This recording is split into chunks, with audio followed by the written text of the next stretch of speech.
Hey guys, my name is IBM and I would like to take you to lesson 3 of capacitance. This is physics 9702 and this is going to be paper 4. Remember we are dealing with the Cambridge International Education.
So this is capacitance, and this is lesson 3.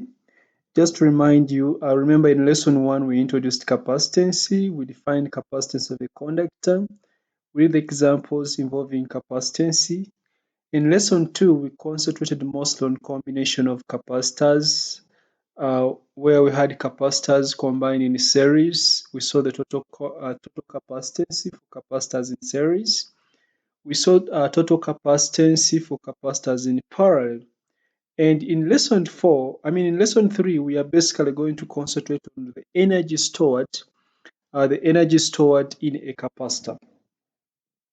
Somehow or somewhere in lesson 2, I mentioned that the charging process of a capacitor involves transferring charge from one capacitor plate to another capacitor plate. And I said in the process of doing so, work is done against the electrostatic force of repulsion. And I mentioned that the work done against the electrostatic force of repulsion is basically in the energy stored by the capacitor. But I also mentioned that the total charge on the capacitor plates was zero because the charge on either sides of the charge on each of the capacitor plates was equal but opposite, which gave us a total charge of zero. And therefore, we conclude by saying that capacitors do not store charge, but they basically store energy. So, what is the energy stored by the capacitor, or how do we obtain the energy stored by the capacitor? So, when charging a capacitor, work is done by the battery to move a charge onto the capacitor. So, there is separation of charge.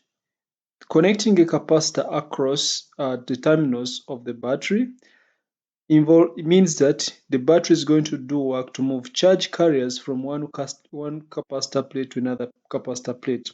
And therefore, energy is transferred from the power supply and is stored as electric potential energy in the capacitor. So in the process of separating the charges, the energy is stored, and that energy, like I mentioned earlier on, that energy is that energy is actually the work done against the electrostatic force.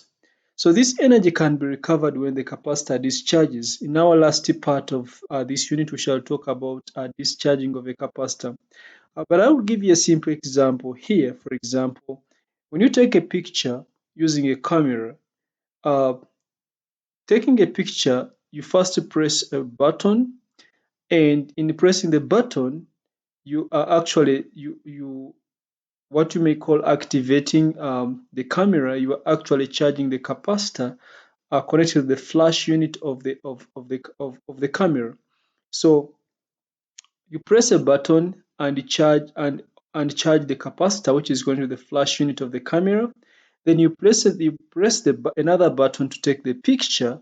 which means you allow the flash unit of the camera to light, but this is only going to light by the capacitor discharging the energy it has stored into the flashlight, into the flash unit, thereby giving a very intense flash when the picture is being taken. So the flash units of cameras use capacitors to store energy, and the capacitor takes a few seconds to charge when connected to the battery in the camera. This energy is going to be discharged very, very rapidly. If you have taken a picture, you notice that the intense flash lasts a very short period of time simply because the capacitor discharges very rapidly into the flash lamp or the flash bulb, so that you see that intense flash, which doesn't last for long when the picture is being taken. So the capacitor here is actually storing energy rather than storing charge, as we shall always continue emphasizing. So to fully understand the energy stored by the capacitor,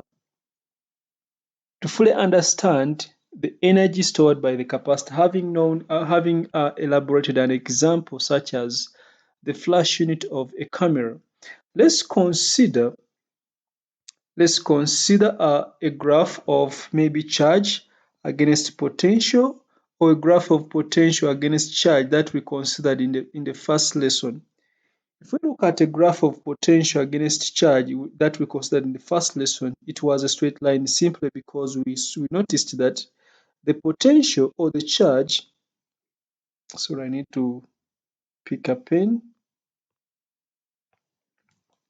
The charge was directly proportional to the potential. That's why we came up with a straight line. So, and remember we say the gradient of this graph was actually the capacitance.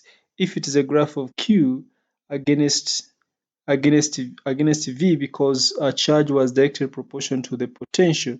So the gradient is still the capacitance, because when I make Q the subject, so Q is going to be equal to C times V if I remove the proportionality sign. So if I have a graph of V against Q, of course making V the subject, V would be Q over C. So in this case, in this particular case, the gradient is going to be 1 over C, which is the reciprocal.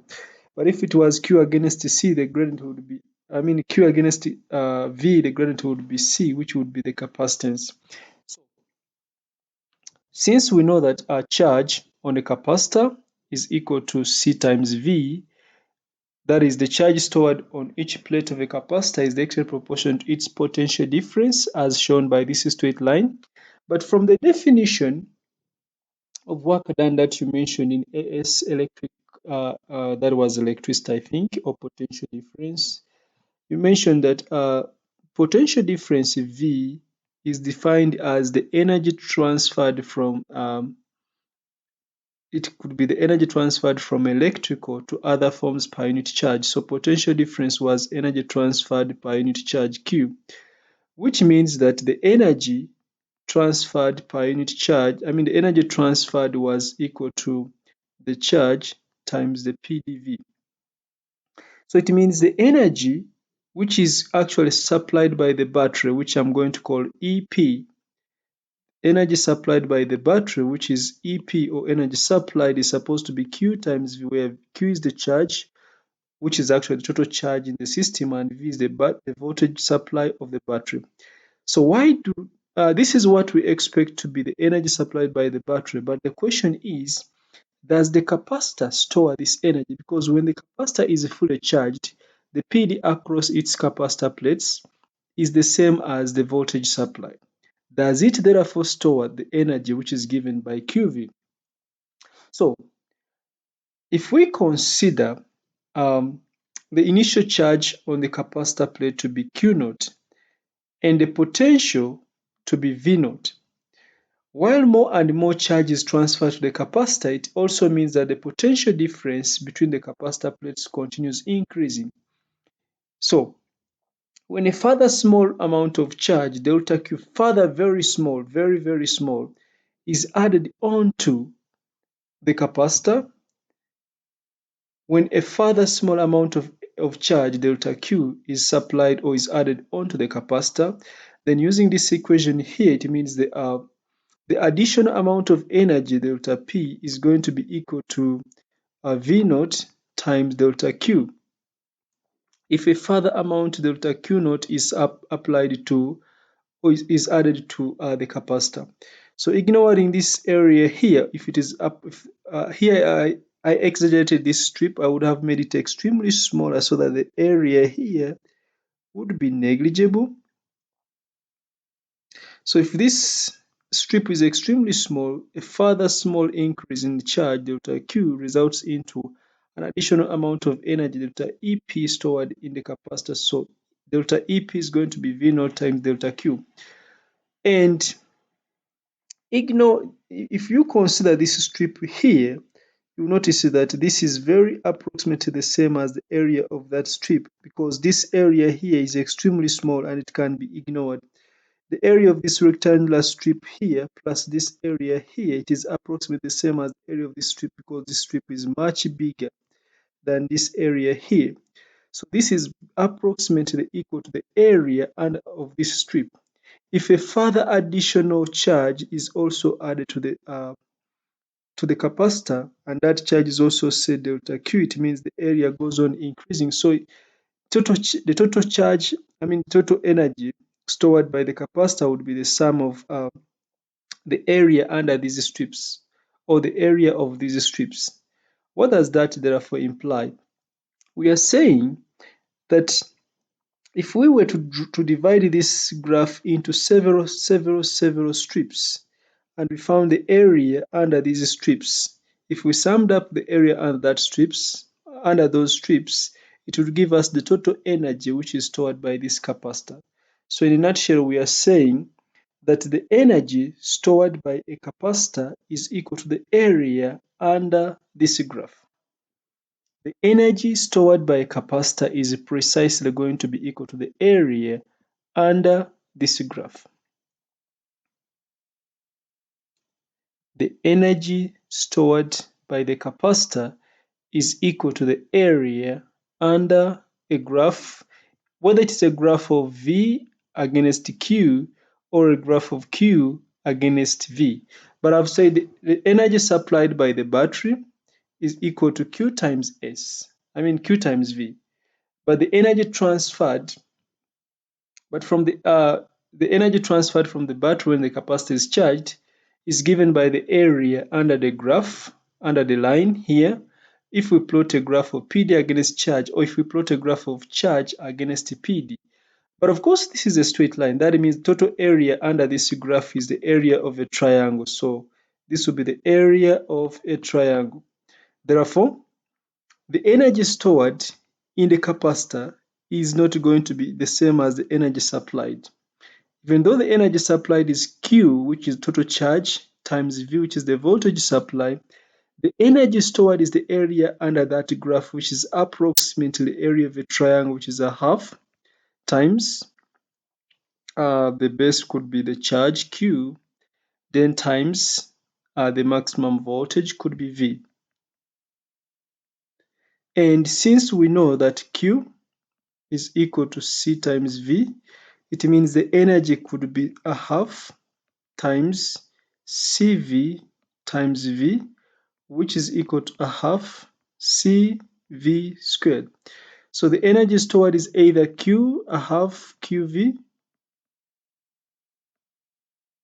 or it is a half CV squared. That is the energy stored. But also remember, I could make V the subject. If I make V the subject, I could say V is equal to Q divided by C. So when I substitute in the same equation, it means this could be a half times C times Q times, where there is V, I'm putting there Q over C. So this means this could be a half Q squared divided by C. So all these three expressions can be used to find the energy stored by the capacitor. But in all cases, you're going to notice that the energy is half of what has been supplied by the battery. So you should be asking yourselves a question, where does the other half go? So the energy supplied is the area under the graph, and we have already seen that the energy could be a half QV, which is a half of the voltage, the energy supplied by the battery, or a half CV squared, or a half Q squared divided by C squared. This is the electrical potential energy.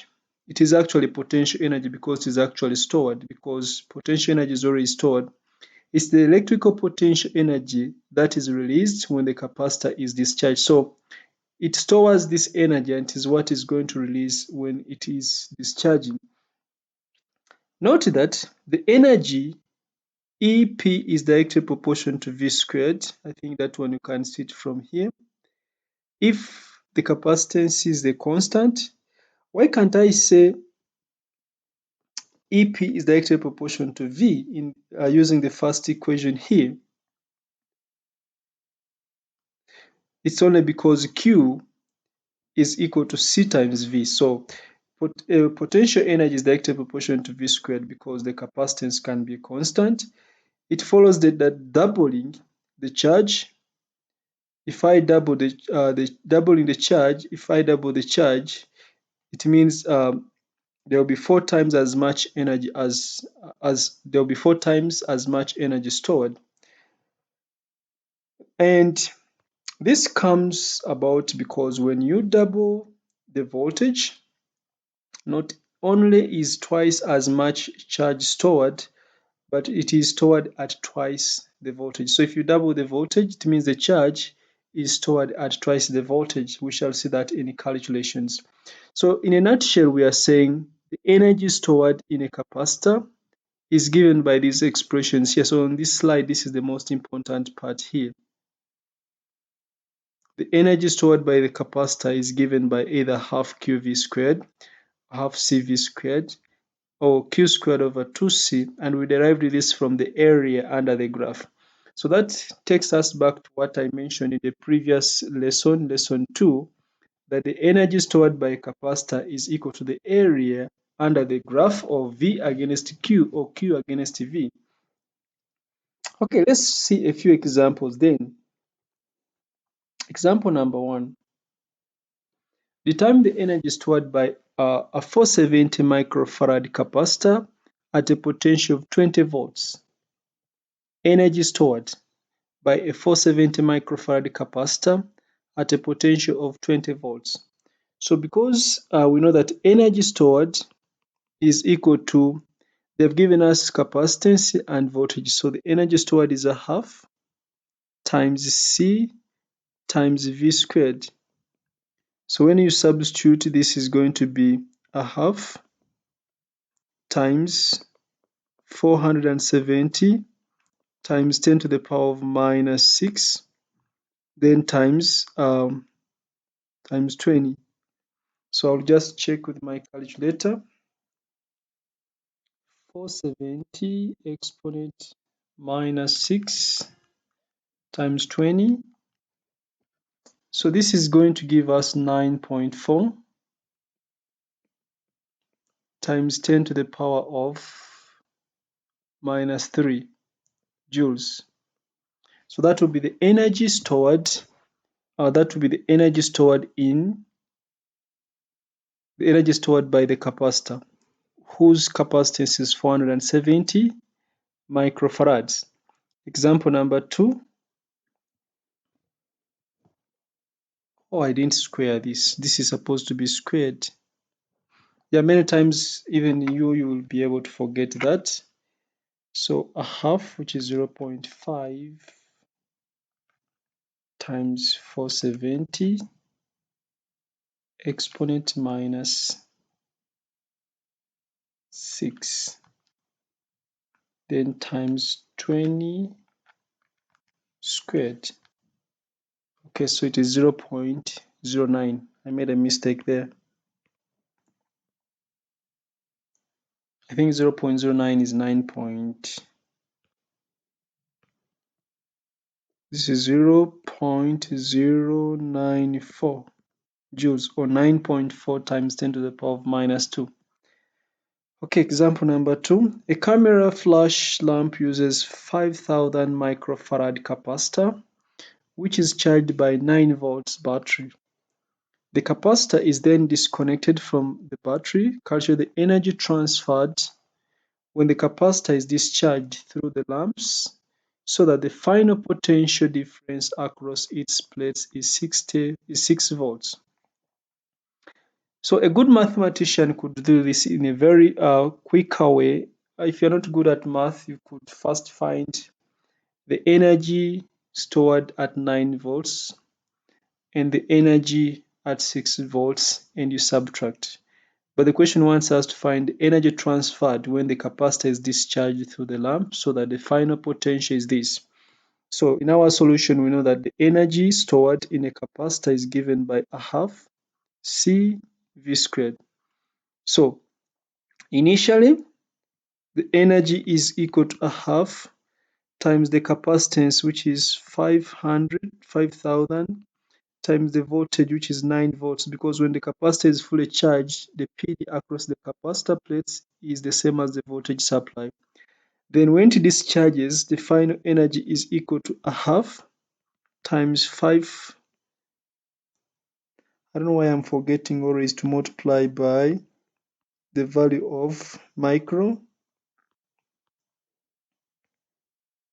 So this is supposed to be times 10 to the power of minus 6, then times 9 squared.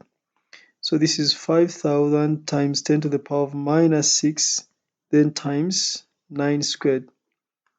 Okay, one student told me that red does a lot of harm to them. So this is the initial energy, this is the final energy. So the difference between these two is going to be the energy which is transferred during discharge. So the energy transferred during discharge is going to simply be a half times 5,000 times 10 to the power of minus 6 into brackets. By the way, this is 6 squared. So into brackets 9 squared minus 6 squared. So I'll just press my calculator. Now, many students end up saying a half CV squared, and they get the change. Instead of saying this V squared, 9 squared minus 6 squared, they will say they will first subtract 9 minus 6, then they square. That's wrong mathematics. So this is going to give us 0.5 times 5,000 exponent minus 6 times 9 squared minus 6 squared. So this is giving me 0.1125, which is approximately 0.11 joules to two significant figures. Okay, please be very careful. You don't first subtract before you square. You square, it is a difference of two squares.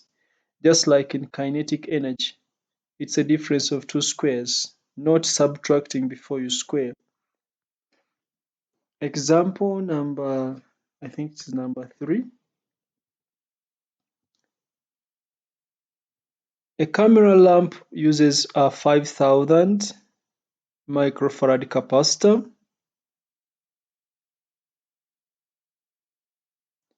A camera flash lamp uses a 5,000 microfarad capacitor.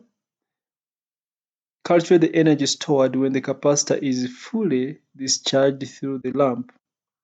Fully discharged through the lamp.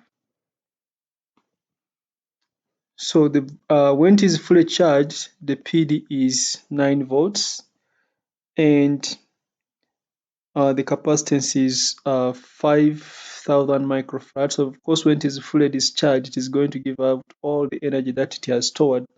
So I'll simply say energy is equal to a half times C times V squared. So this is a half times 5,000 times 10 to the power of minus 6, then times 9, but this should be squared. I'll check with my calculator. 0.5 times 5,000 exponent minus 6 times 9 squared. So this is 0.20, approximately 0.20 joules to two significant figures, or 0.225 to two significant figures. Then a 2000 microfarad capacitor is charged to a PD of 10 volts. Calculate the energy stored by the capacitor. So here I gave a simpler solution. This is very direct, just simple substitution to find the energy stored by the capacitor. However, I wrote a note here which is very important and worth considering. You observe that this is a small amount of energy. Um, this is a small amount of energy. Compare it with the energy stored by a rechargeable battery, typically of the order 10,000 joules. Look at your power bank. A charged capacitor will not keep an MP3 player running for any length of time because it stores a very small amount of energy in comparison to a battery or other storing devices or other storing batteries. So unlike a battery, you can't say I'll use a capacitor to store a lot of energy that you could use to recharge your phone when it runs out. It will not really be possible. And uncharged, so it can only work for very small amounts of energy needed, for example, to sustain a flash during taking pictures from using a camera, but can't really be used to charge a phone or keep an MP3 player running for some time. An uncharged 0.10 microfarad capacitor is charged to a PD of 500 volts by a battery. Calculate the energy stored. So from here, energy stored is equal to a half. We have V and we have capacitance. So it is a half CV squared, which is equal to a half times 0.10 times 10 to the power of minus 6, then times V, which is 500, and this is squared. So I'll just press my calculator. 0.5 times 0.1 exponent minus 6, then times 500 squared. So this is giving me 0.0125, or to two significant figures. This is approximately 0.013 joules. That is to two significant figures. Then on the other hand, part B tells us to find the charge. Find the charge circulated by the battery. We want the total charge. If we want the charge saturated by the battery, I think that is the total charge. So for the total charge, we know that Q is equal to total capacitance times the PdV. So by simple substitution, this is going to be 0.10 times 10 to the power of minus 6 multiplied by the PD, which is 500. I think this is direct. This is going to be 5.0 times 10 to the power of 1, 2. So that is minus 5 coulombs. So that is the charge. Then the energy provided by the battery. Of course, the energy provided by the battery is the energy supplied, which is got from the definition of potential difference as work done per unit charge, where Q is, of course, total charge in the circuit, and V is the voltage supply. So this is going to be simply Q times V, which is going to be Q is 5 times 10 to the power of minus 5, then times V, which is automatically 500. And I think this is 2.5,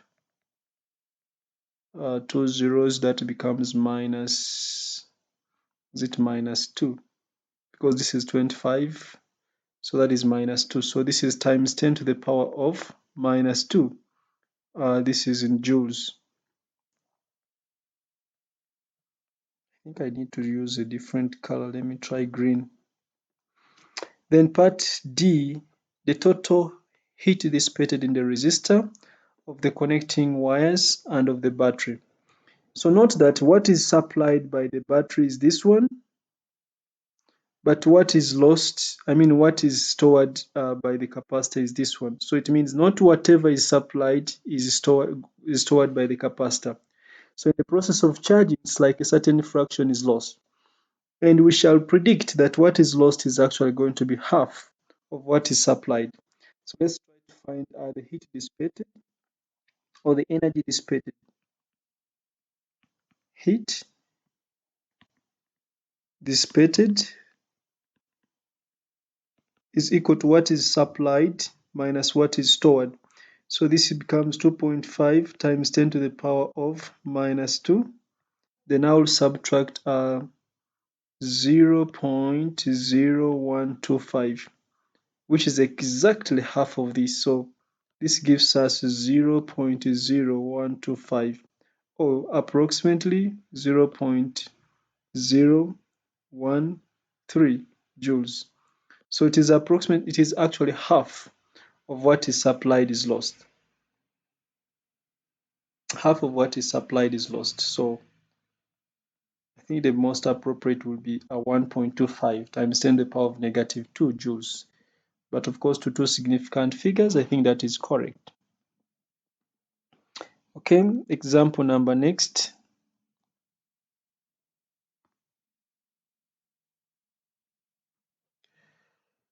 The area under the graph has been divided into strips. The graph of the figure below shows how V depends on Q for a particular capacitor. The area under the graph has been divided into strips to make it easy to calculate the energy stored. The first strip, which is simply a triangle, shows that energy stored when the capacitor is charged up to 1.0 volts. The energy stored is, of course, here I'll just find the energy stored from the area under the graph as a half Q times V. So this will simply be a half times Q, which is 1, of course, that is 1 millicoulombs,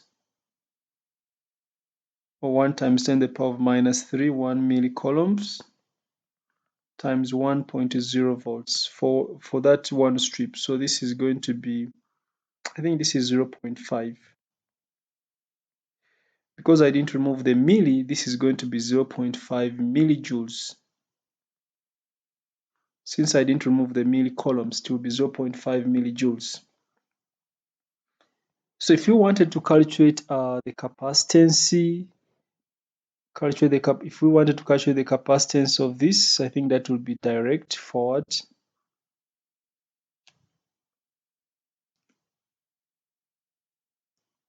If we wanted to calculate the capacitance, I think that would be direct forward. If I have, if this is the energy, if you wanted to calculate the capacitance, this is a graph of V against Q. I know that capacitance is equal to Q divided by V. So I can just pick a value of Q, which is say 3 times 10 to the power of minus 3 divided by V, which is 3. So it means the capacitance would be 1.0 times 10 to the power of minus 3, and this is in farads. So the capacitance is 1.0 minus times 10 to the power of minus 3, which is farads, which is equal to 1.0 millifarads, because 10 to the power of minus 3 is milli. Okay, so that would be the capacitance. You just find, you can pick values from that, or you can find the gradient. If I use the gradient here, capacitance will be equal to 1 over the gradient. Why? It's because the graph is of V against Q, not Q against V, so it is the reciprocal. So you must be very careful with that if you are finding, or you are trying to find the capacitance in that case.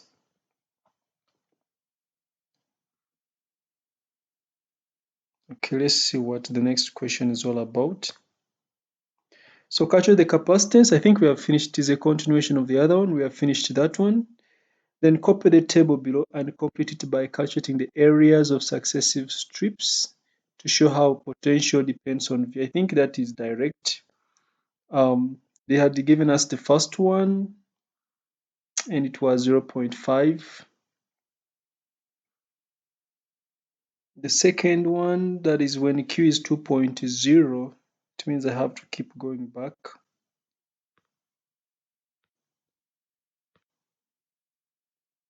So we are calculating for 2.0 when Q is 2.0. The area is going to be a half of the area of the strip here, 2.0. The area of the strip is,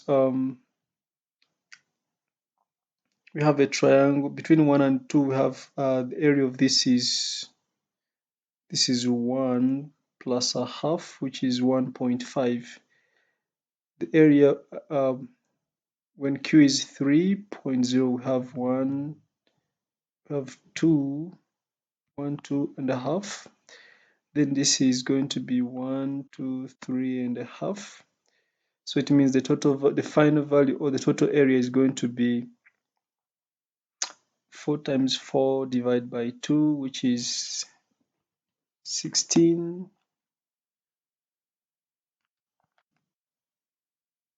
Divided by 2, which is 8. So 2, 2, 1, 2, 3. Okay. So you have to keep in mind that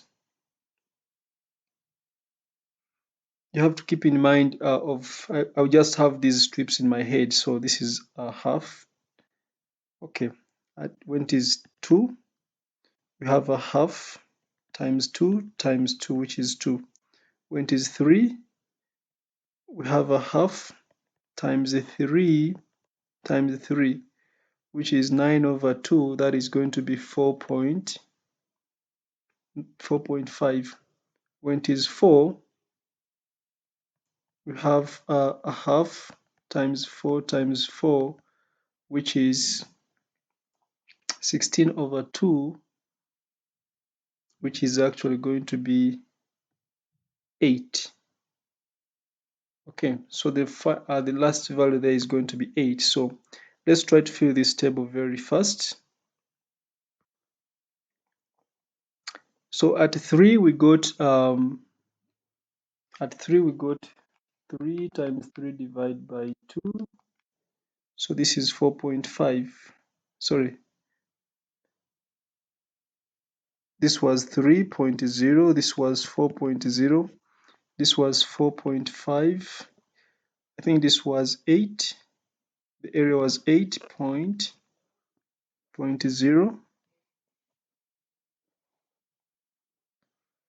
Then sum of areas.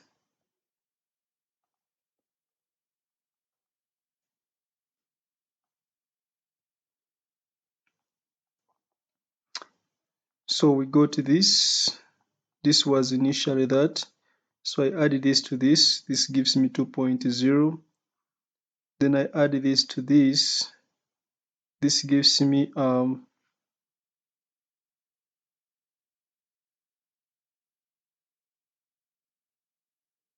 have I done here? I have to check delta W.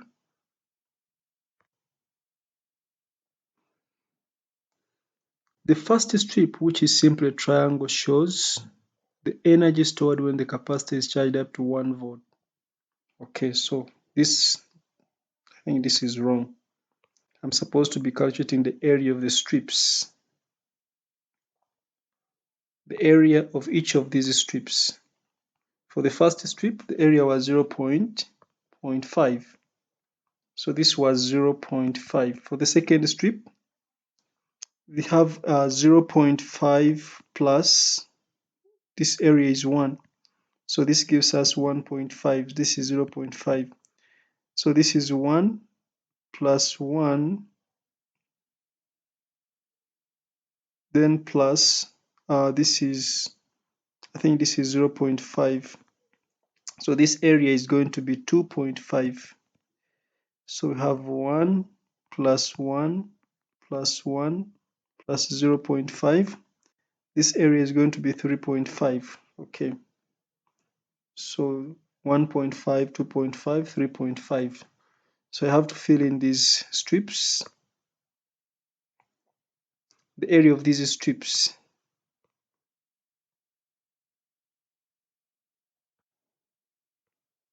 So that was 1.5, the other one was 2.5, and then 3.5. So we sum up the areas of the strips. The first one is 0.5, 0.5 plus 1.5, I get 2.0. Then 2.5 plus 2.0, I get 4.5.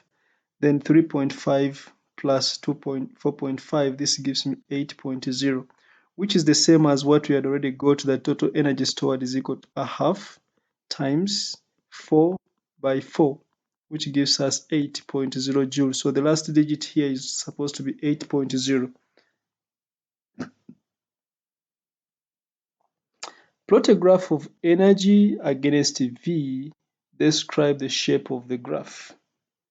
Energy against V. So I'll just sketch this graph. Energy EP against V. So as V increases, you can look at the energy or the sum of the strips here: 0.5, 2.0, 4.5, and 8.0.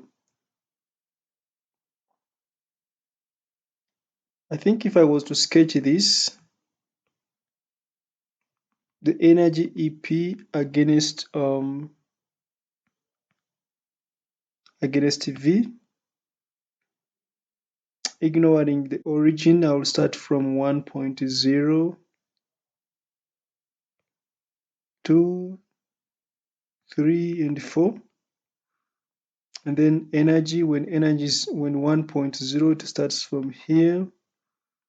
Let's say this is 0.5, followed by, of course, when it is 1, it is going to be 2.0.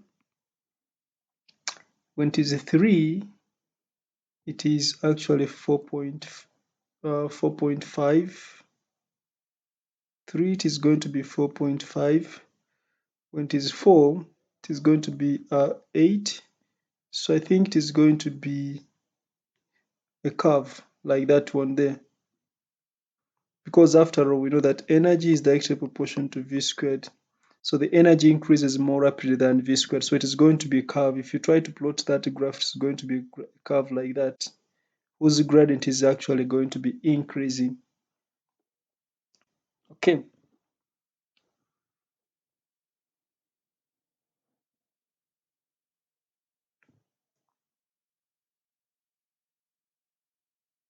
I think this is a straight line. No, it can't be a straight line. Okay, so that is a by the way example. We have more examples. Yes. Explain why the capacitor stores energy but does not store charge. I think I've already talked about this such a question. Why a capacitor stores energy but it does not store charge. And the charges on the plates are equal in magnitude, but they are opposite. What does that mean? Total charge is zero. The charges on the plates are equal in magnitude, but they are opposite. So that means total charge is zero. But the charging process, but since charging the capacitor involves separation of charges, so then the work done in separating the charges is the energy stored in the capacitor.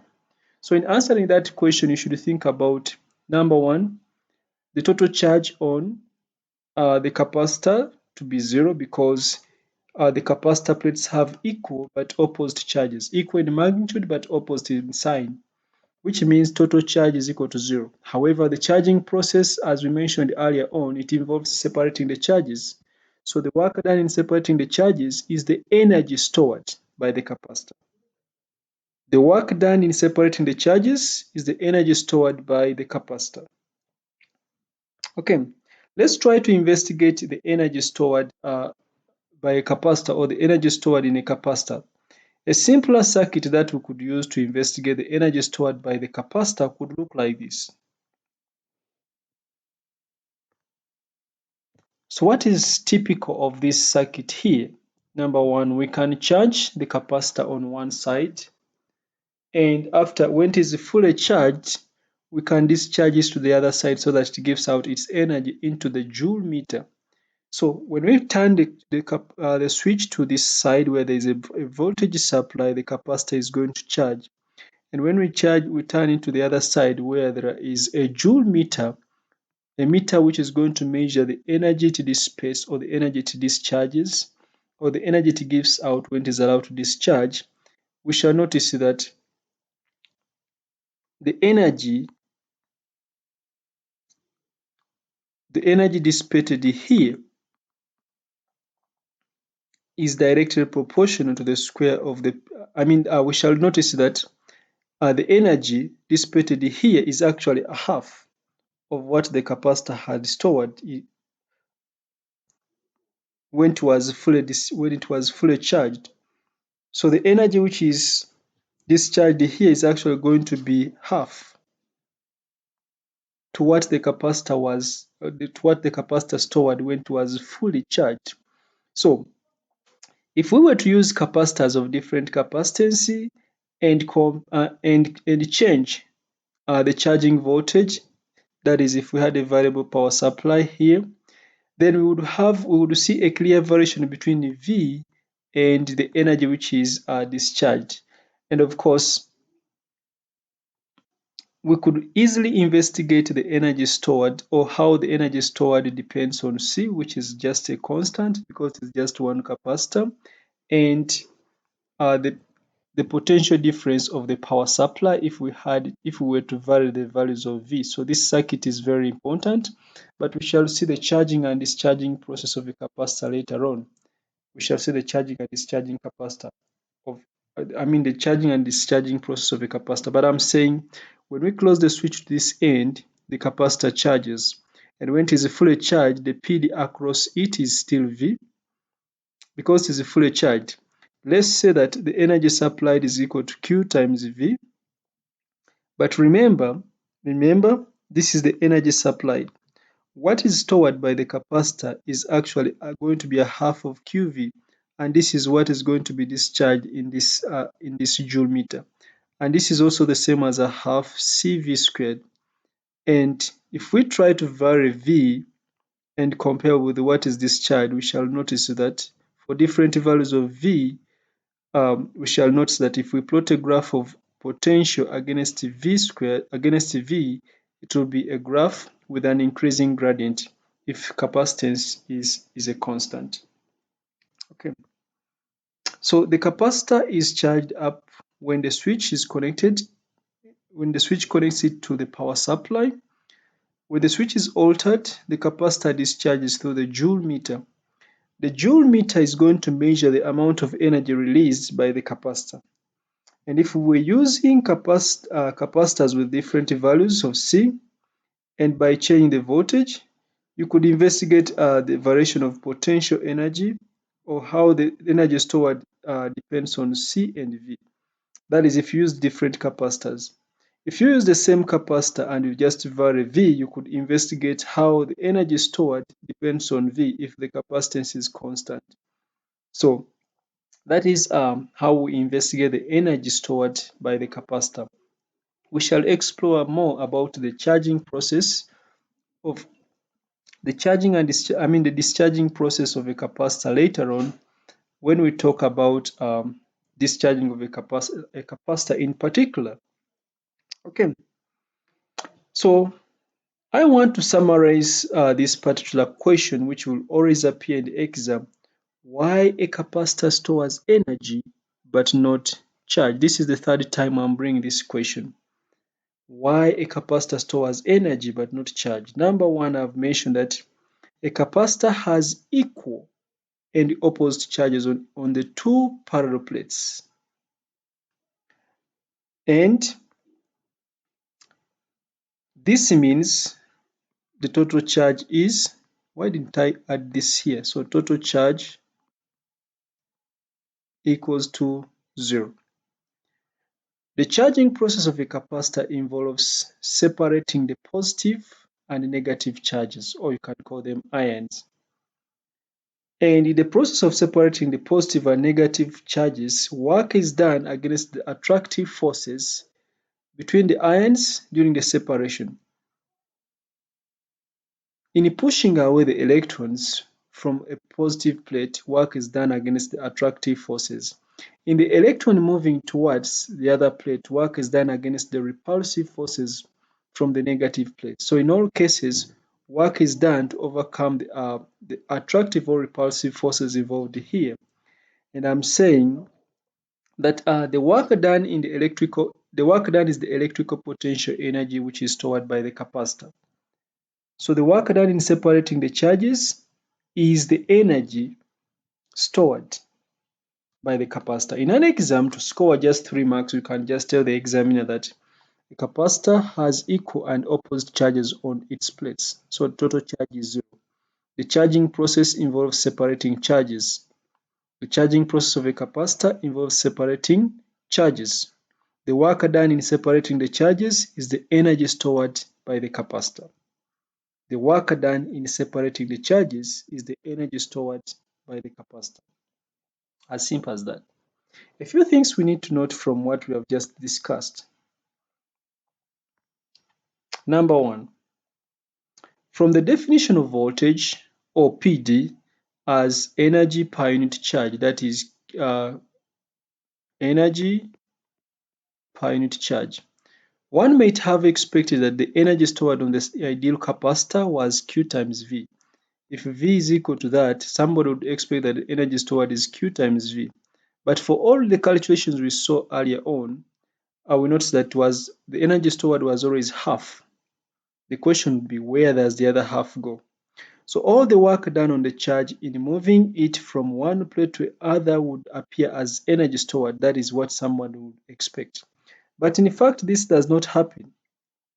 The expression we derived above was showing that just half of the work appears as energy. It is just half of the work which appears as energy stored in the capacitor. Not all the work done in transferring charges from one plate to another appears as energy stored in the capacitor. It is just half. So, where does the other half go?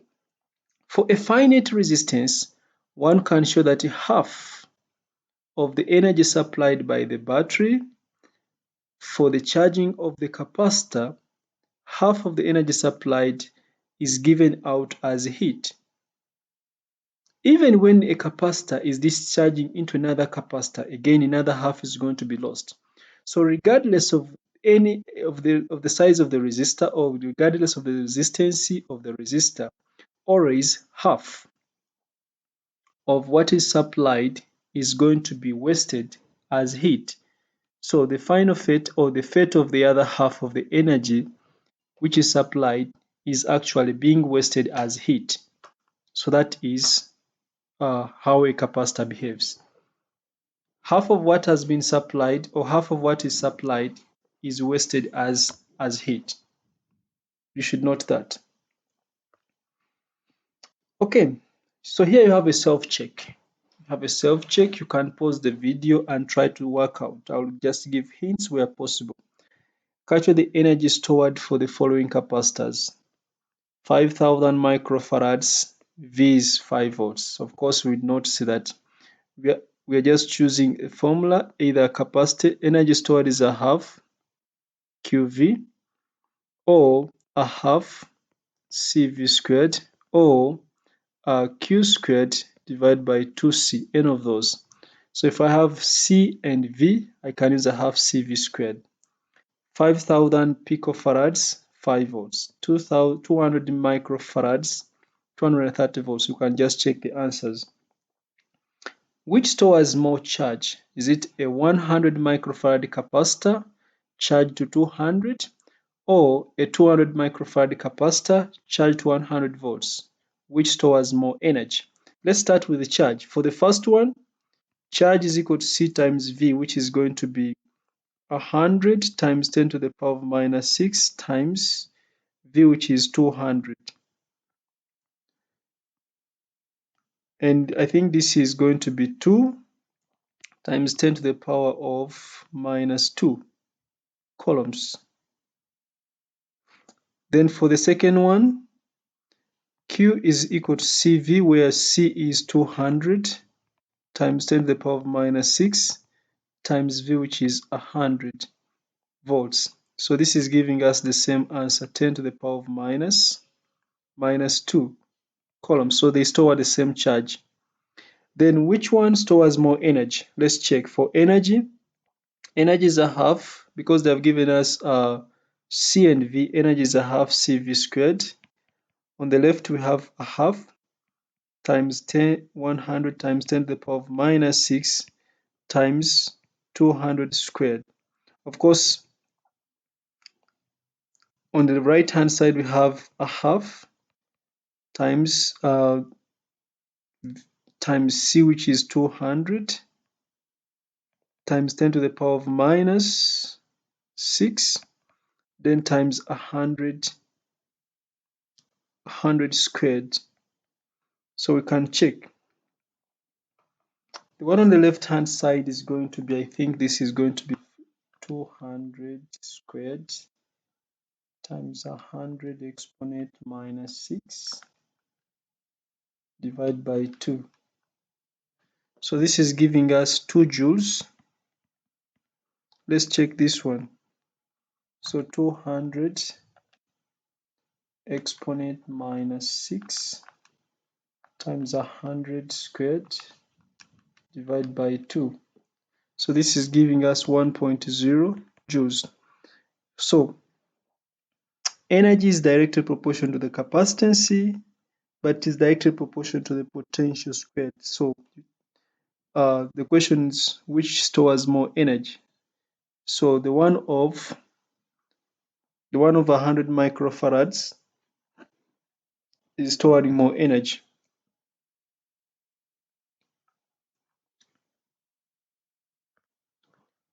So the self-check continues. 10,000 microfarad capacitor is charged 12 volts and connected across a lamp rated at 12 volts, 36 watts.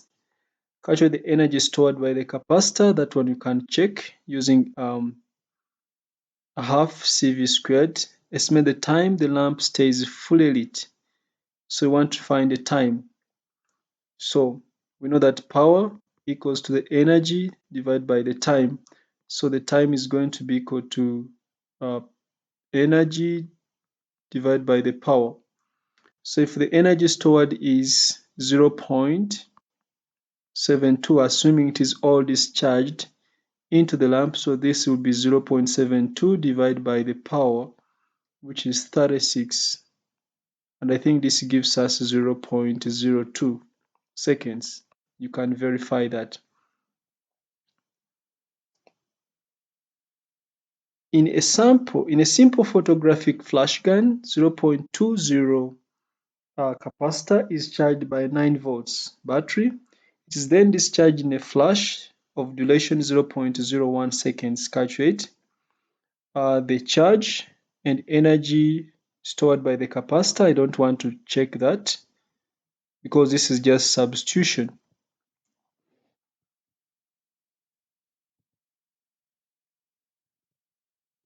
So the charge and energy stored by the capacitor, of course, charge is going to be C times V. You can verify that.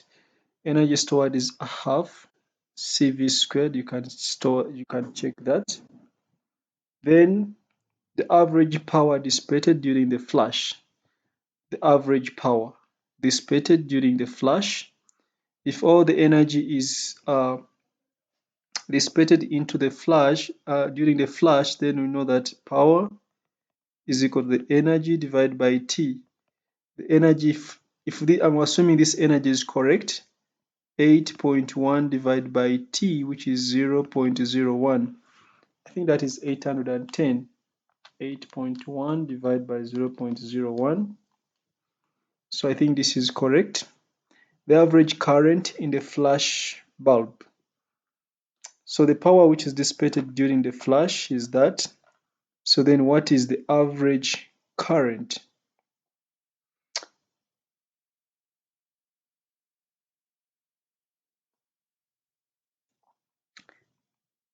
The current I can be given by Q over T, and then Q is 1.8 divided by T, which is 0.01. So 1.8 divided by 0.01, which is 180 amperes. So I think that is correct. Then the approximate resistance of the bulb. So we now have the current, we have V, and we want to find resistance. So from V,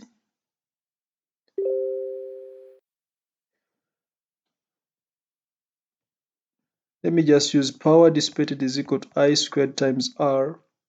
So the resistance is going to be the power dissipated, which is 810 divided by I squared, which is 180 squared. So 810 divided by 180 squared. So the resistance is going to be equal to 0.025 ohms. I just use the power dissipated as I squared times R. Okay.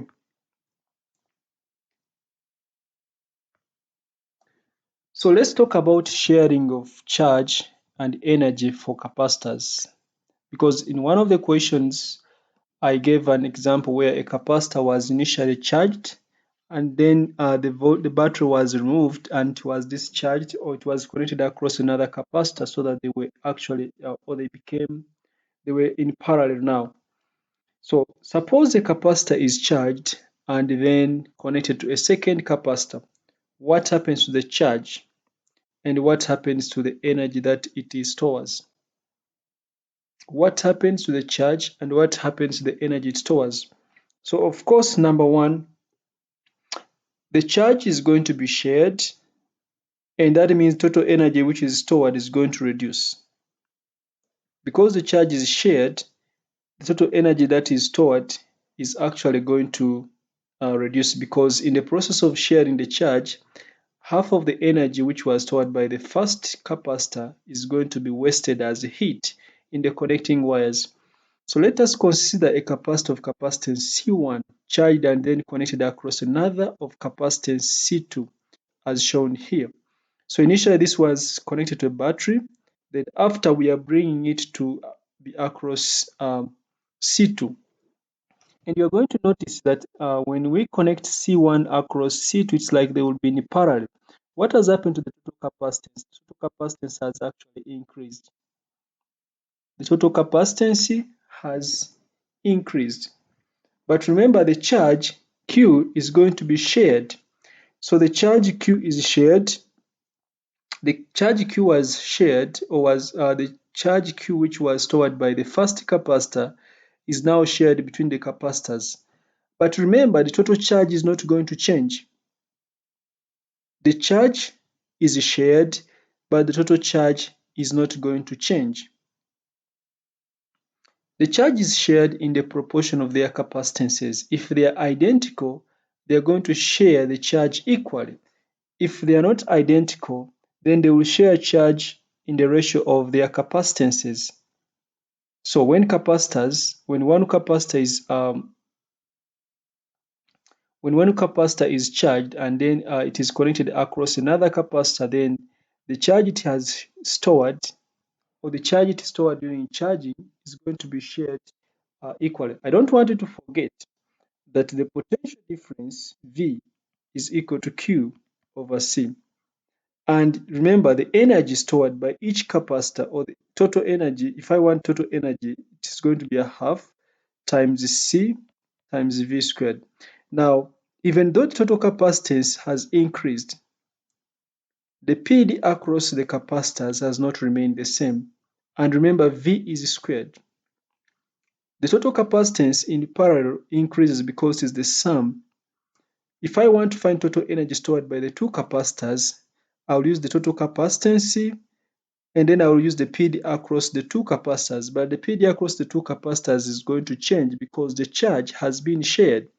So we must have that in mind when we are dealing with such a situation where charge has been shared. Let's see a simple example to use this idea. Example. Consider two 100 microfarad capacitors. They are two identical. One has been charged to 10 volts, disconnected from the power supply, and then connected across the other. So it is initially one of them that has been charged, and after charging it, it is disconnected and connected another another capacitor. Calculate the energy stored by the combination. Calculate the energy stored by the combination. Let's see what happens to the energy stored by this combination. Does it increase or decrease? Number one, I want you to recall that when we have now, we have the first capacitor which was charged. It was charged to 10 volts. Initially, it was charged to 10 volts. Initially, this was 10 volts. Now, the voltage supply is removed, and now it is connected across another capacitor, so that there are now two capacitors in parallel. So initially here, capacitance was just, the PD was just 10 volts. The capacitance here was 100 millifarads. But now here, total capacitance is going to change. So total capacitance is now going to be, because there are two, it is 100 plus 100. So that is going to be 200 millifarads. So that is total capacitance here. What is the new PD? The new PD, or the new potential difference, oh, by the way, I can find the charge initially here. For the first case during charging, the charge was equal to C times V, which is initial charge is C times V, which was, of course, initially before connecting with the second capacitor. So this is because charge remains constant. So this is going to be the first capacitor, which was 100 millifarads, times V, which was 10 volts. So this was actually 100 or 1000 millicoulombs, which you can call 1000 millicoulombs is the same as 1.0 coulombs. So it means total charge is 1.0 coulombs before connecting the capacitor across the second capacitor, and total charge remains the same. So this is total capacitance, this is total charge. What is the new total PD when they are connected in parallel?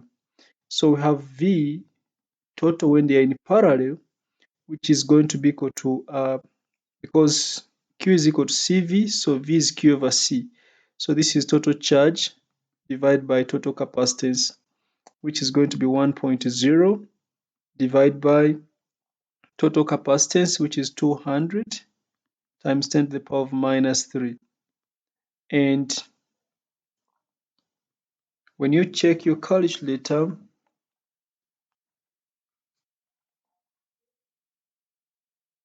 1 divided by 200 exponent minus 3.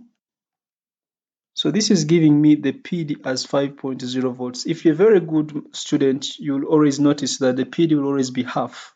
If the capacitors are identical, it is automatically going to be half of the PD of just the PD across one capacitor that we had before connecting them in parallel. So if we want to find the energy for the combined capacitors, so the energy is going to be equal to a half times C times V squared, which is going to be a half. Total capacitance is 200 times 10 to the power of minus 3 then times V squared, which is going to be 5 squared. So just press our calculator here. So 25 times 200 exponent minus 3. Then I divide this by 2. This will be 2.5. So this energy is going to be 2.5. A wise student could have found the energy supplied here before connecting this capacitor to the second one. And the energy supplied is simply QV from the definition of V, which will be 10 times the energy which was supplied to the first capacitor is 10 times V, which was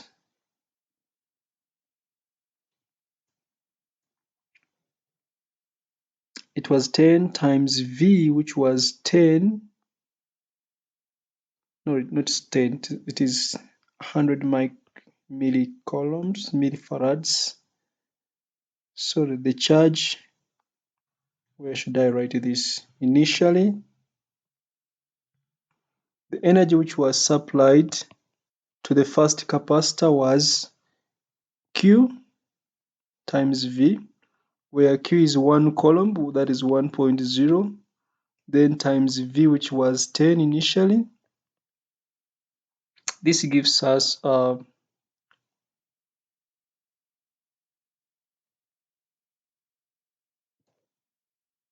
total charge. This was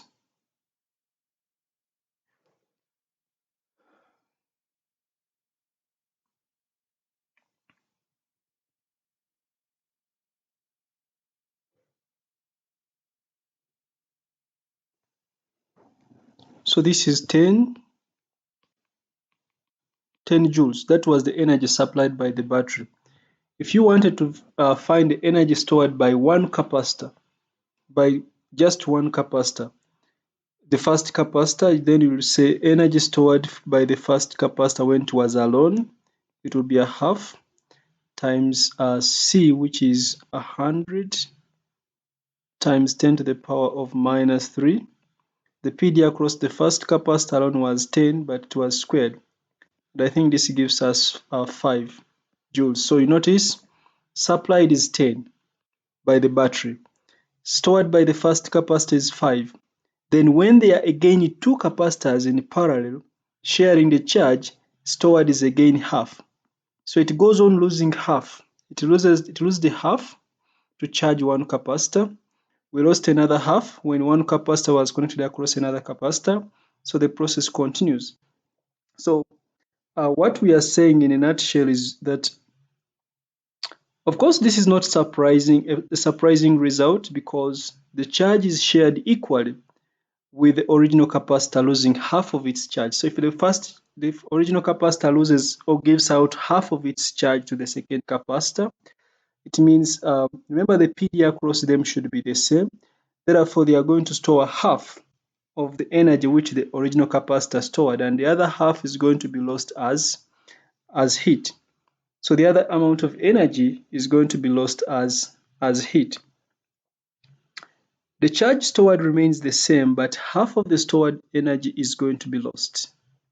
So the total charge remains the same by conservation of charge, but in the process of sharing the charge, half of the energy which was stored by the first capacitor is going to be lost as heat in the connecting wires as the electrons migrate from one capacitor plate to another capacitor plate. So that's what happens really during sharing of charge and sharing of energy. So to easily understand this analogy, maybe let's use a simpler analogy. Let's try to use a simpler analogy to understand the sharing of charge in capacitors. Maybe let's use this simpler analogy which I try to demonstrate here. Suppose we represent capacitors using two containers having water. Let's say the first container is equivalent to the first capacitor, which was charged fully to say it was charged fully to 10 volts. But then when we open the tap so that water now leaves here, it means the gravitational potential energy of the water here reduces. So gravitational potential energy reduces. and as reduces, the gravitational potential energy here increases. So this was capacitor C1, this is capacitor C2. Initially, this has a charge, this has zero charge. Initially, this one has a potential difference, this one has zero potential. Initially, this one has energy, this one has zero energy. But when we open the tap, uh, the charge of this one must decrease as the charge of the other one increases because they are sharing the charge which this one had. So the potential, of course, at the end of it all, the potential must be the same because they're in parallel. So the energy here must decrease as the energy here increases.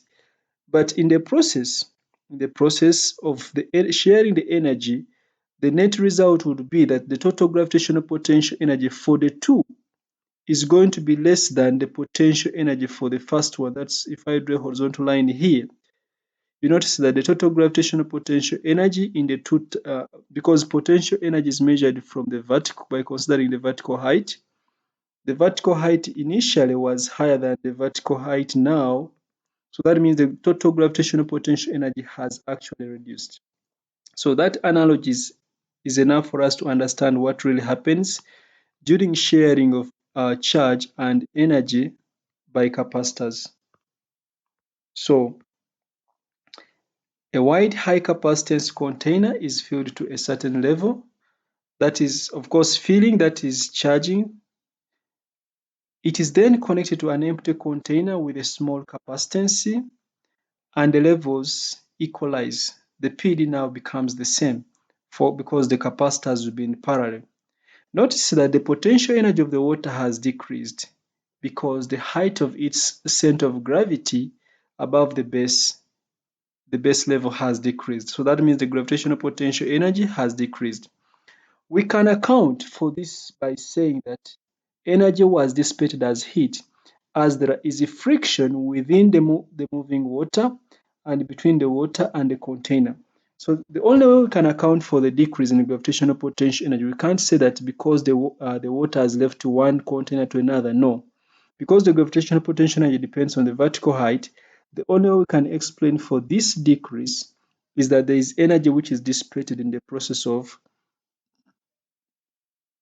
overcoming friction between the water molecules or between the container and the water molecules themselves.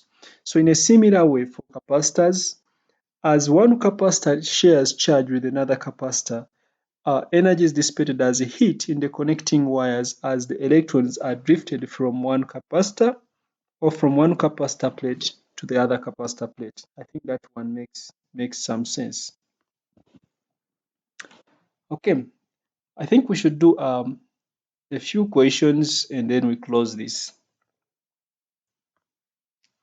Three capacitors, each of capacitance 120 microfarads, are connected together in series. This network is then connected to a 10 kilowatt volt supply. Calculate the combined capacitance. I think this is direct forward. They are in series. We said in series, 1 over total is equal to 1 over 120 plus 1 over 20 plus 1 over 20. Since they are identical, I'll just put here 3. So it is 3 over 120. So then I get the reciprocal. Total capacitance is going to be 120 divided by 3. Remember, for capacitors in series, total capacitance is the capacitance of 1 divided by the number of capacitors. So I think this answer is correct. Then part B, the charge stored. The charge stored. Of course, if I have total capacitance and for the calculate the combined capacitance in microfarads, the charge stored. So the total charge is going to be equal to because we have V as 10 kilovolts, that is the voltage supply, and we have the total capacitance as 40 microfarads. Then it means the charge is going to be total capacitance times V, which is going to be equal to 40 times 10 to the power of minus 6, then times 10,000. So 10,000 then that is, I think this is correct. You can press your calculator and verify. Then total energy stored. Total energy stored. So energy stored is a half times C times V squared. The C will be the total capacitance because we are finding total energy stored. So this is going to be a half times total capacitance. Total capacitance is 40.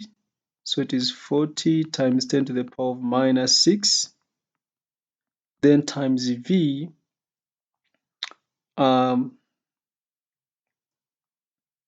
Because the PD is the same, that is 10. So I will say 10,000 squared. Okay, I will check my calculator. 10,000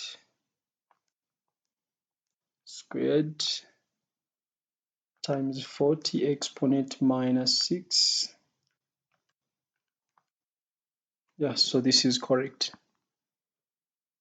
40 exponent minus 6 times 10,000 squared divided by 2. Okay.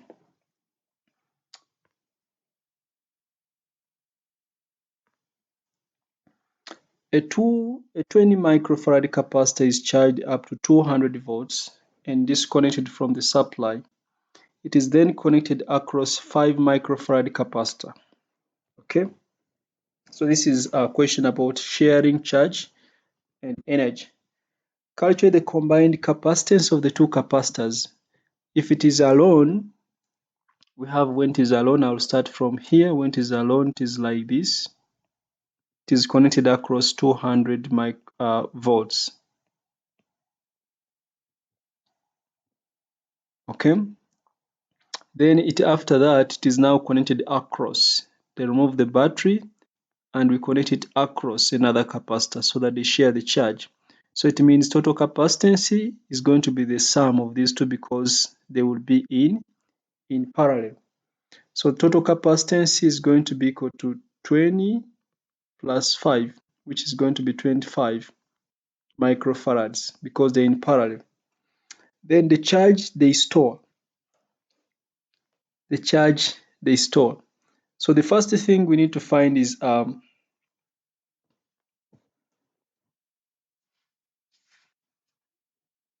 if it is the total charge, then that is very simple.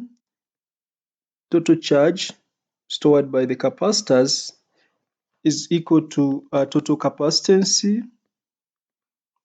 times, not even total capacitance, because the charge remains the same, because the charge stored by the first capacitor is equal to the charge stored by the first capacitor is the same as total charge because charge remains the same, it is just shared. So it is going to be the capacitance of the first one times the PD across it initially, which was 20 times 10 to the power of minus 6 times the PD across it initial, which was 200 volts. And I think this is going to be, that is 4,000, I think that is 4,000 micro coulombs because 10 to the power of minus 6 is micro. So that is the total charge stored by the capacitors. Then the PD across the combination. So we know that total charge is equal to total capacitance. It can be total capacitance times total PD. So we want the total PD. The PD across the combination will be total charge, which is 4,000 times 10 to the power of minus 6 divided by total capacitance, which is 25 times 10 to the power of minus 6. So I have 4,000 divided by 25.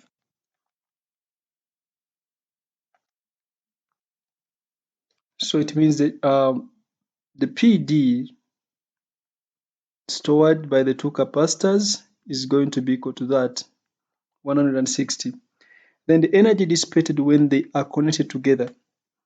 So you have an option either to first find the energy stored, but since they are not identical, you cannot divide the energy by 2. If they were identical, 2020, you will divide the energy by 2. But because they are not identical, you'll first of all find the energy stored by the first one. I'll call it E1. which is going to be equal to a half times, it is a half times CV squared, which is a half times 20 times 10 to the power of minus 6. Then V was 200 squared. This is the energy stored before connecting them together. So I'll say 0.5 times 20 exponent minus 6, then times 200 squared. So the energy stored by the first capacitor alone was 0.4 joules. And we have also seen we can find the energy stored when they are together. The energy stored by the combination is going to be a half times total capacitance of the combination, which is 25 times 10 to the power of minus 6, then times the PD across the combination, which is 160, and this is squared. So this is going to be 160 squared times 25 exponent minus 6, which is 0.32 joules. So that is what's stored by the combination. So the difference in the two is the energy which is wasted as heat. So the energy wasted as heat, or the energy dissipated as heat, is going to be 0.4 minus 0.32, which is 0.8. Is it 0.8? No, 0.08. 0.4 minus 0.32. So the energy which is dissipated as heat, or which is wasted as heat, is going to be 0.08, which I think is 80 millijoules. And lastly, if a capacitor of capacitance C is connected to a battery and the PD across the capacitor is V, what is the energy supplied? So remember, we said the energy supplied by the battery is the charge times the voltage of the battery. And since we know that Q is equal to CV, so this is going to be CV times V, which gives us CV squared. Then the energy stored is a half CV squared, which you have already seen. I think that should be enough for lesson 3.